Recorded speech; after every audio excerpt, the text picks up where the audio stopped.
ini adalah baju-baju yang mau aku keluarin yang memang sudah tidak lagi esensial untuk diri aku.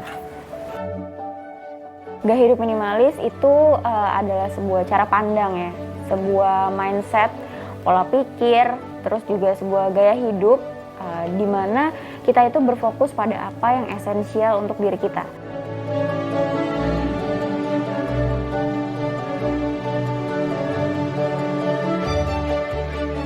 Hidup jadi minimalis adalah hidup dengan penuh berkesadaran. Ketika kita sadar untuk melakukan apapun yang ada di hidup kita, melakukan apapun dalam keseharian kita, itu akan membuat kita lebih mudah untuk merasa bersyukur, mengucapkan syukur, dan juga untuk merasa lebih bahagia.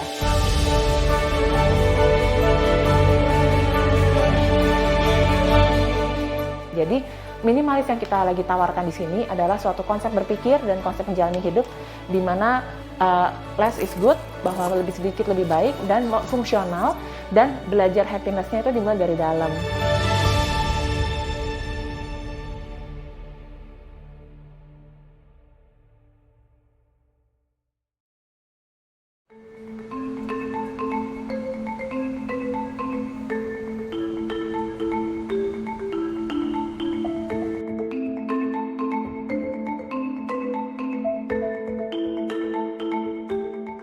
Jadi menariknya gaya hidup minimalis ini sebenarnya adalah kekayaan budaya Asia ya.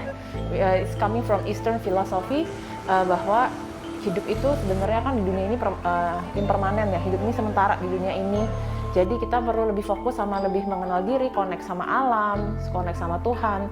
Jadi barang-barang itu tuh hanya sementara dan hanya membantu hidup kita fungsional sekali. Jadi gaya hidup minimalis ini menarik karena segala hal tentang perilaku emosi manusia itu kita harus merujuk pada definisinya.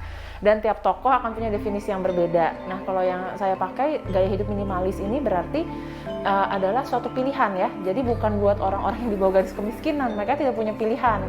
Tapi gaya hidup minimalis adalah pilihan yang dipilih dengan sadar dan sengaja oleh orang-orang yang hidupnya bisa maksimalis, hidupnya bisa lebih berfoya-foya, tapi dia memilih untuk jadi minimalis. Kita juga memilih hidup minimalis dimulai dari yaitu mindset.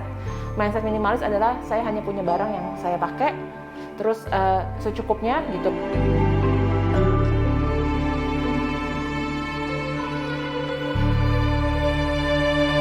Jadi kalau di rumah aku itu selalu mengumpulkan barang-barang yang sudah habis dipakai. Karena aku juga kan kita di AWL itu punya campaign namanya pakai sampai habis. Jadi pakai sampai habis itu adalah sebuah campaign dari kita supaya teman-teman itu lebih bertanggung jawab dengan apa yang dikonsumsi gitu. Dengan memakainya sampai habis, maka ini bisa jadi mengurangi laju impulsivitasnya kita untuk membeli barang baru yang mungkin sebenarnya kita udah ada nih di rumah gitu. Kalau minimalis menurut aku pribadi itu lebih kepada bagaimana kita merayakan cukup. Jadi soalnya aku tuh dulu adalah seorang yang konsumtif banget. Jadi buat aku menjadi seorang minimalis itu artinya aku sudah mengetahui cukupku itu seperti apa gitu. Dan ketika aku sudah merasa cukup, maka aku akan lebih dekat dengan rasa syukur dan juga mendapatkan kebahagiaan yang sesungguhnya.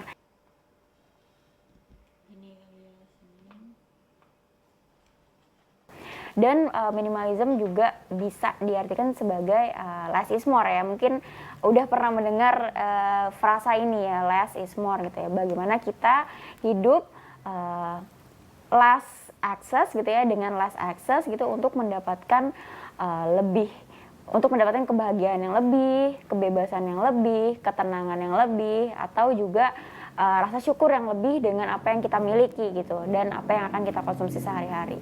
Kira-kira aku nih mau masak apa aja. Biasanya sih kalau nggak di papan ini, biasanya memang selalu nulisnya itu di handphone gitu ya. Pokoknya yang penting selalu ada rencana untuk masak entah 3 hari ke depan atau entah seminggu ke depan gitu. Jadi supaya itu juga bikin kita nggak impulsif untuk beli bahan-bahan makanan gitu. Karena kan banyak kasusnya itu sering terjadi bahan-bahan makanan di kulkas itu suka expired gitu kan, karena memang kita cuman kepikiran aja misalkan sekali mau masak tapi ternyata Setelah dimasak nggak cocok apa gimana, terus kita nggak gunain lagi bahan makanannya. That's why menurut aku menulis menu mingguan gitu ya, menu harian, dan juga list belanjaan apa yang mau kita belanjain sebelum ke supermarket itu penting banget sih.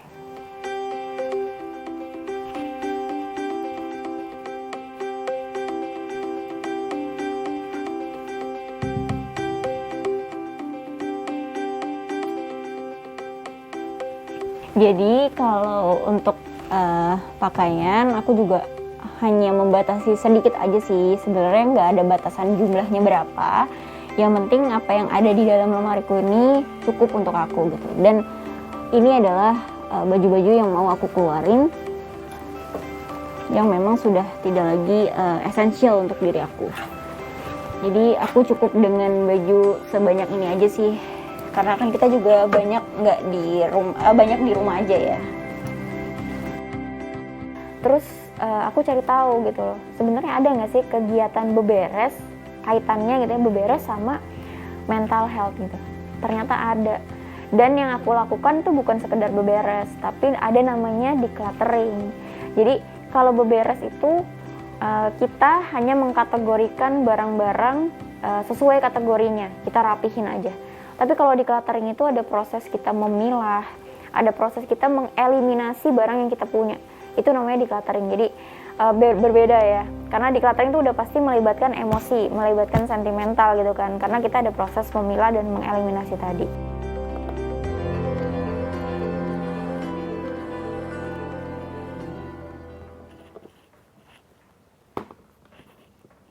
Terus yang perlu diingat adalah decluttering itu sebenarnya bukan satu cara untuk mengosongkan space gitu ya, mengosongkan lahan demi untuk menggantinya dengan barang yang baru gitu. Bukan kayak gitu mindsetnya, tapi decluttering itu adalah supaya kita tahu makna dari rasa cukup kita gitu. Oh ternyata barang yang kayak gini tuh nggak works untuk gue gitu, nggak works untuk saya gitu. Makanya gue nggak akan beli barang yang serupa lagi seperti ini gitu. Mungkin stylenya kurang cocok sama aku apa gimana. Jadi decluttering ya bukan jadi satu cara untuk menimbun lagi barang yang udah kosong tadi lahannya gitu.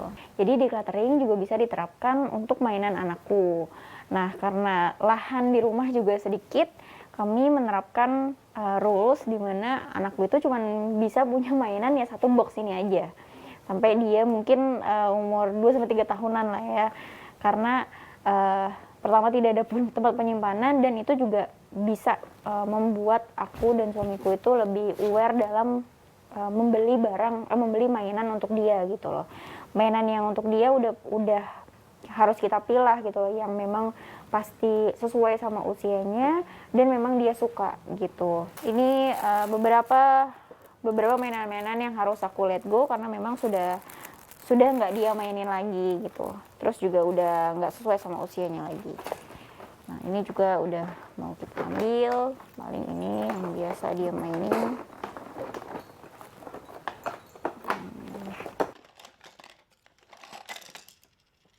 Intinya kita kepingin kalau di rumah itu nggak banyak, atau kalau bisa tidak ada duplikasi item sih. Karena memang ya fungsinya kan sudah ada di satu barang itu gitu. Jadi kalau ada dua ya itu yang kita singkirkan gitu. Jadi kita kepingin tidak terlalu banyak barang dengan fungsi yang sama ada di rumah gitu.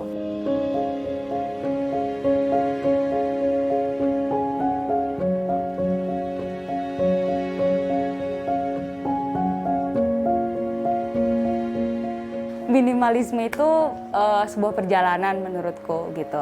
Setiap orang itu bisa memulai dari mana saja yang paling nyaman, yang paling mudah buat dilakukan.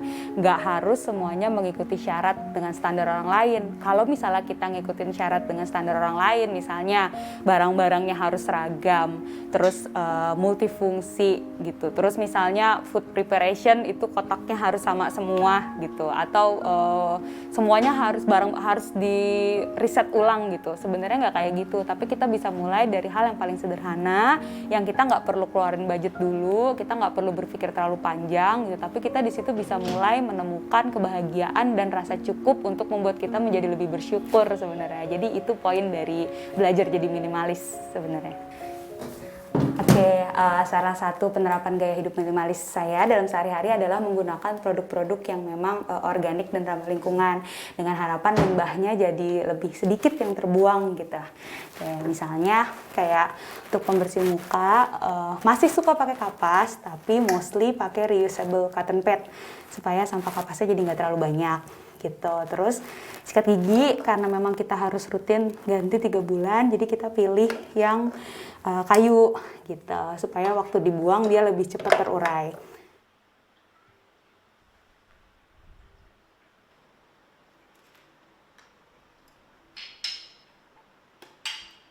Jadi dipilah sampah juga semua barang-barang yang di rumah, walaupun memang belum sampai composting gitu ya, tapi aku pilah sampah organik anorganik. Yang anorganik ini aku rapihkan beberapa bulan, terus nanti aku tabung ke bank sampah gitu. Jadi bisa diolah lagi sama bank sampah, termasuk juga mungkin limbah minyak jelantah, karena kan kita kalau masak minyaknya bingung ya mau dikemanain gitu. Aku saring, aku simpen, nah itu aku tabung ke bank sampah. Oke, ini botol-botol kosong ini konsumsi berbulan-bulan yang memang saya kumpulkan, kayak misalnya hand sanitizer, deodoran, skincare, bekas bumbu dapur dan segala macam. Nah ini nggak langsung saya buang gitu aja ke tempat sampah, tapi ditabung di bank sampah gitu. Jadi nanti bisa didaur ulang semuanya.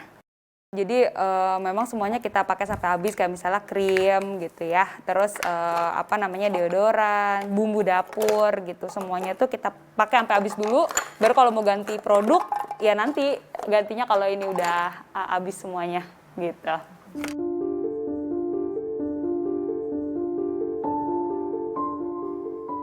Memang minimalism itu bisa diterapkan di mana-mana gitu, termasuk di bagaimana kita berperilaku di digital gitu ya, termasuk bagaimana kita mengonsumsi media gitu. Dan media di sini kan nggak cuman soal pemberitaan aja ya, tapi juga konten-konten di sosial media. Kalau misalkan kita tidak memiliki mindset pola pikir minimalis gitu ya, kita tidak bisa memilah mana media yang mau kita percaya, mana berita yang mau kita baca dan kita sebarkan. Itu jadinya kita bakalan kemakan hoax dan juga jadi nyebarin hoax gitu kan. Dan menurut aku sangat penting untuk kita mengonsumsi dan memilah media-media yang mau kita baca, yang mau kita sebarkan gitu ya, karena itulah yang jadinya ngebuat kita tuh lebih zen gitu loh. Jadi memang penting banget untuk memilah dan decluttering sosial media gitu, karena itu akan berpengaruh besar pada mental kita sehari-hari. Nah, bagaimana kita menjadikan kesimpulan ini, minimalisme ini dalam hidup sehari-hari, jadi kita membantu otak kita lebih produktif dengan nggak terlalu capek mengambil informasi, menangkap informasi dari hal-hal yang nggak perlu.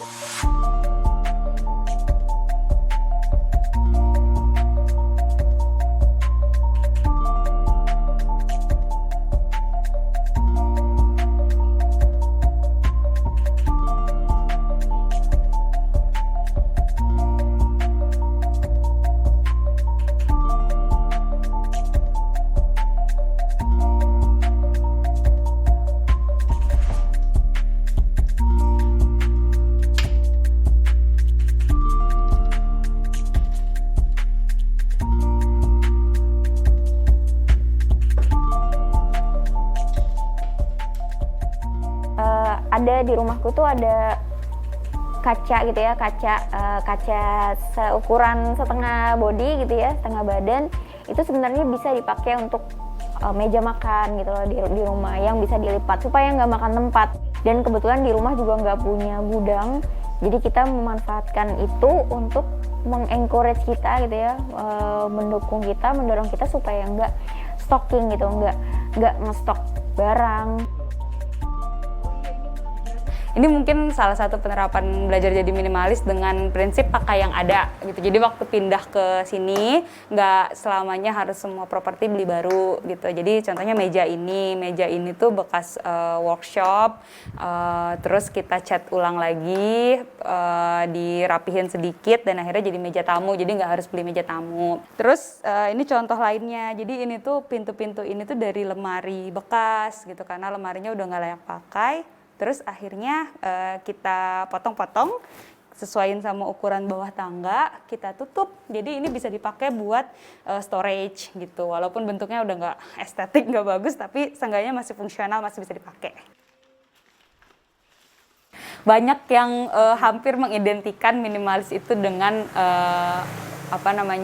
frugal living, hidup hemat gitu. Nah sebenarnya ini relatif Mbak gitu. Jadi balik lagi, sebenarnya minimalisme itu adalah ketika kita memberikan nilai sama apa yang kita punya gitu. Selagi kita spark joy sama hal itu, kita senang sama apa yang kita punya gitu, kita bersyukur sama apa yang kita punya gitu. Karena kan standar cukup orang tuh beda-beda ya gitu. Kita merasa lebih puas, lebih bahagia. Nah kalau saya bukan merasa lebih hemat, tapi merasa lebih terkontrol gitu. Jadi saya terkontrol, nggak impulsif, nggak membeli yang seharusnya nggak saya perlukan, tapi saya bisa terkontrol gitu. Ketika sekarang ada gerakan minimalis living dan tadi yang seperti Mbak bilang itu terkait dengan dekorasi yang kelihatannya biar instagramable, justru tuh mahal banget buat bikin kayak gitu. Untuk dekor-dekor yang semuanya tersembunyi gitu kan, itu berarti harus dipikirin. Terus juga desain-desain yang makin simple kan makin mahal ya. Tapi kalau minimalisnya dimulai dari mindset bahwa tadi saya hanya membeli yang saya butuhkan, fungsinya aja. Buat orang-orang yang nggak apa-apa saya beli barang second, justru saya tidak merusak alam dengan misalnya saya jadi ngerusak kayu, harus dibikin meja lagi, saya pakai aja meja yang udah ada, di pelitur-pelitur dikit. Nah menurut saya mulai dari mindsetnya sih.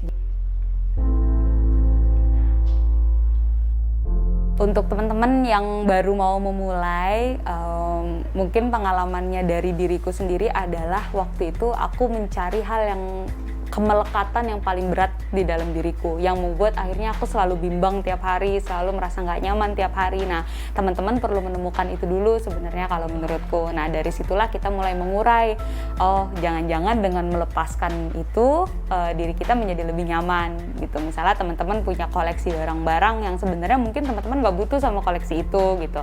Atau misalnya teman-teman punya kegemaran sama satu hal yang tiap bulan harus beli sesuatu yang baru.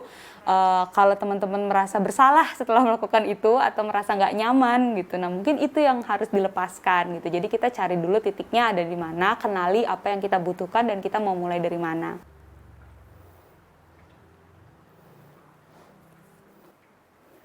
Harusnya kita jadi nggak dipusingin sama hal-hal yang kita pakai, yang kita beli gitu. Dan ternyata kalau kita lebih sedikit yang kita miliki atau kita ada usaha berkala 6 bulan sekali, setahun sekali kita recycle yang kita punya, kita kasih ke orang yang lebih membutuhkan. Ternyata kita juga secara psikologis dan mental juga hidupnya itu lebih recharge, lebih fresh gitu.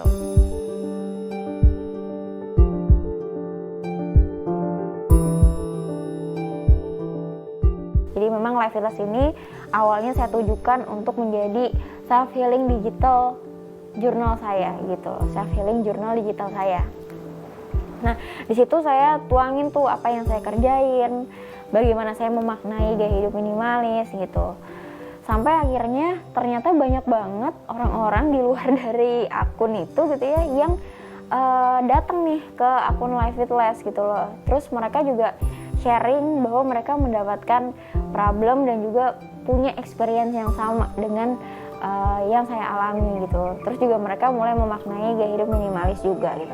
Saya kepingin nggak cuma saya yang rasain manfaatnya, jadi orang-orang juga bisa merasakan manfaatnya dan bisa menjadi wadah diskusi untuk orang-orang yang mungkin punya experience dan punya pemahaman yang sama dengan kami gitu dalam memahami gaya hidup minimalis. Makanya saya akhirnya menjadikan itu sebagai sebuah komunitas gitu. Tahun 2019.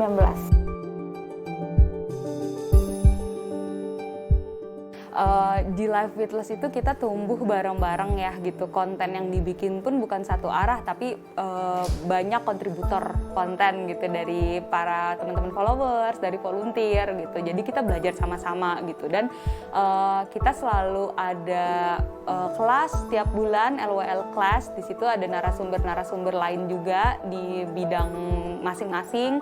Jadi banyak terus belajar gitu, dan apalagi kan maksudnya di Indonesia tuh untuk media belajar jadi minimalis masih sedikit ya. Live Witless kebetulan memang media pertama gitu untuk belajar jadi minimalis gitu. Jadi sangat terbantu sih, apalagi dengan narasumber-narasumber yang dihadirkan setiap bulan, atau misalnya bertukar informasi sama para ahli atau akun yang identik sama kita gitu. Jadi kita belajar banyak banget sih. Minimalism mindset itu apa? Jadi di situ kita ingin mengajak teman-teman untuk bisa fokus memberikan atensi terhadap apa yang penting di hidup kita sebenarnya. Jadi kita nggak mudah terdistraksi dengan apa yang ada di sekeliling gitu. Misal contohnya kayak lagi pandemi kayak gini ya, banyak banget hal-hal yang meresahkan di luar sana gitu, yang membuat hati kita sedih, terus membuat emosi kita sangat bergejolak gitu. Nah, ketika kita menerapkan minimalism mindset, itu kita bisa fokus sebenarnya apa yang mau kita raih, apa yang membuat kita happy, gimana cara mengelola emosi dan segala macamnya gitu. Nah, itu akan berpengaruh terhadap bagaimana kita melakukan kegiatan yang lain, berkonsumsi, terus melakukan hal sehari-hari gitu, dan lain sebagainya gitu. Jadi sebenarnya dimulainya dari mindset dulu ya, Mbak. Saya sangat menyarankan setiap perubahan perilaku manusia, termasuk misalnya mau mencoba minimalis, dilakukan step by step, pelan-pelan. Otak kita nggak bisa sama sesuatu yang ekstrim. Dan kalau yang ekstrim cepat, instan, tidak bertahan lama. Jadi one step at a time. Jadi misalnya kita gini, senang ya pengen coba minimalis living, tapi kok saya ngerasanya aneh ya, saya beda dari teman-teman saya. It's okay, nggak apa-apa. Gitu. Atau kayak, saya pengen coba tapi saya takut gitu. Nah, itu di-embrace. Makin kita bisa mengenali dan menamai emosi kita dan menerima dengan sadar, proses ini secara prakteknya lebih mudah dilakukan.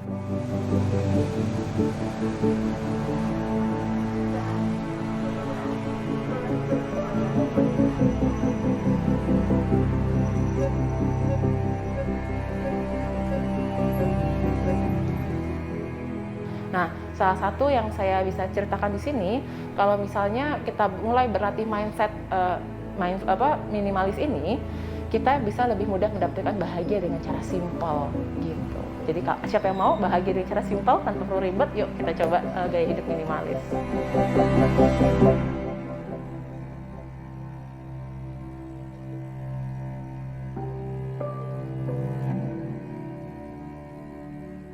Belajar jadi minimalis itu lekat dengan cukup, dekat dengan syukur dan bahagia. Jadi kalau teman-teman mau lebih dekat gitu ya, lebih dekat dengan cukupnya teman-teman gitu ya, lebih pengen jadi manusia yang lebih penuh dengan rasa cukup gitu ya, maka coba belajarlah jadi minimalis gitu. Karena dengan kita merasa cukup, dengan kita lekat dengan cukup, maka otomatis kita bakalan lebih bisa bersyukur dan bisa lebih bahagia dengan apa yang kita punya. Dengan banyaknya teman-teman yang mulai menjalani gaya hidup minimalis, mulai bercerita tentang gaya hidup minimalis, semoga banyak masyarakat Indonesia juga yang mulai tergerak untuk mengurangi laju impulsivitasnya mereka.